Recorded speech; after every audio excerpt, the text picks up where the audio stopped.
Hey everybody, we are live. Happy Wednesday. It's about 7:30. Three questions today. Hey, let's go right through them. So first one, thoughts on house on island for sale. Oh yeah, I saw this today.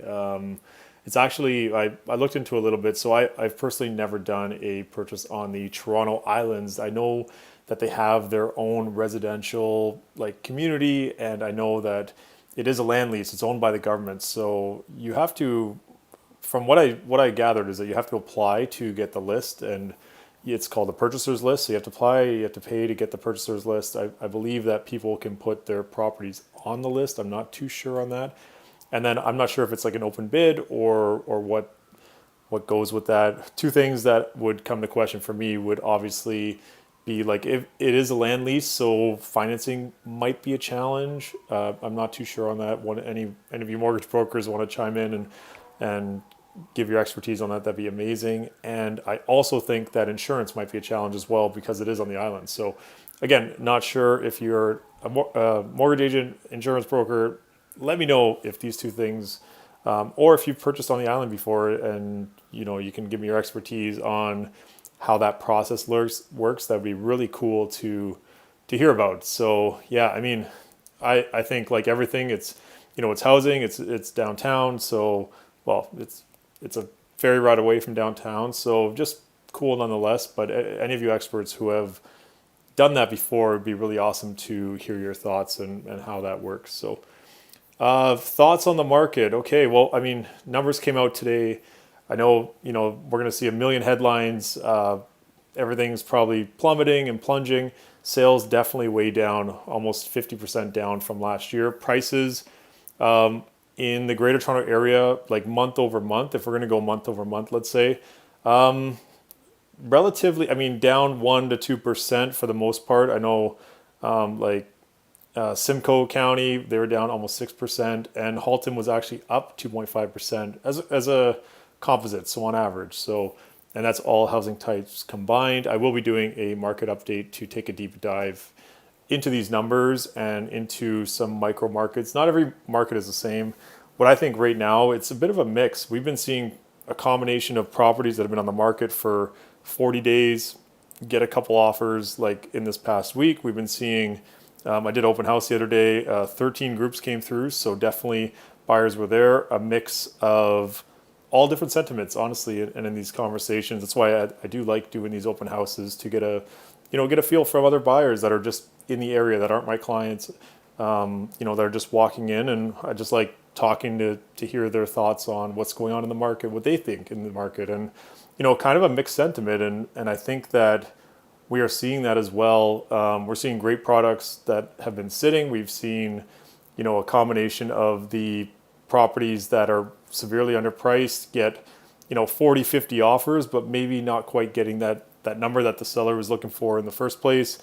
A bit of everything. We've also seen, great properties sell for great prices in this market, and we've seen properties that need work sit on the market, and a mix of both. So, all in all, it's a market right now where if you're a seller, definitely pricing strategy matters for sure. Who you work with, what they're going to invest in your property to help market it and get it in front of as many people as possible is massive.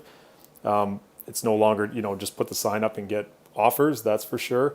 If you're a buyer, you got the chance to go around shop. Obviously, having that pre-approval is super important in this interest rate environment. So you're going to want to know your numbers. If it's something where you're comparing, like maybe your landlord's up the rent or the landlord's moving back into the property, and you're going to look at rents and the price is $500 or $600 more than what you were paying, maybe it might make sense to consider like a first-time buyer condo or something like that. So all different scenarios. I feel like right now in real estate, it's definitely a case-by-case scenario. And if you're a seller, you don't need to sell, don't sell. Just stay in your home if you want to stay in your home. If you need to sell, then that's a different conversation. If you're a buyer and you want to take your time, you want to go explore properties and just be patient and actually get to like see multiple properties, add conditions into offers, shop around, negotiate on pricing. This is like, in all honesty, like if you're a buyer,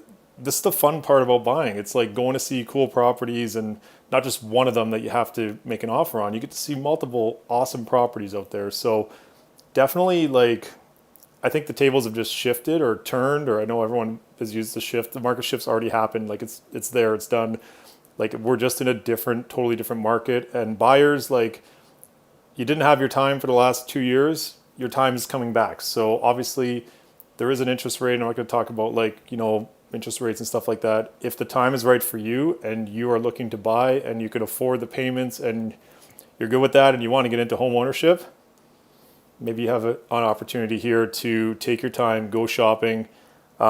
With sales have gone down 50%, we've seen inventory kind of climb back to that 2020 level, 2019, 2020 level of inventory for the month of September, of course. So definitely, yeah, take your time out there, and whoever you're working with, make sure that they are running the micro market numbers of the pocket you're looking for. If you're in Toronto, there are different pockets.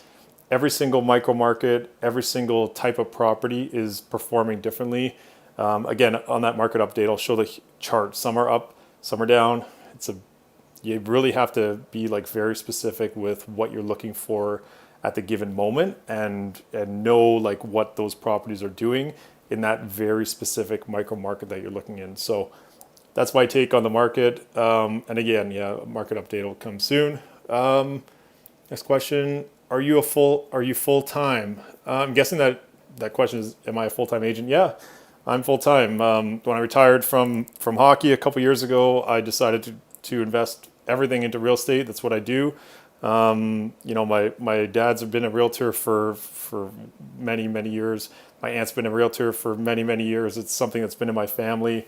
My parents have done the whole, house thing and flipping and renovating and all that stuff. So I've grown up with it. I love it.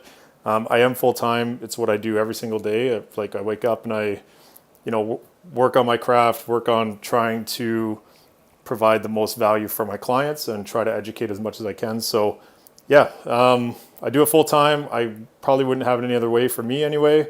And, I feel like that's a service that I want to be able to offer to my clients, is that, I am in this full time and I do it every single day. So yeah, that's it. 3 questions. I know anyone have any other questions? If not, I will jump off. All right. Have an awesome Wednesday evening. And as always, if you ever need anything, let me know.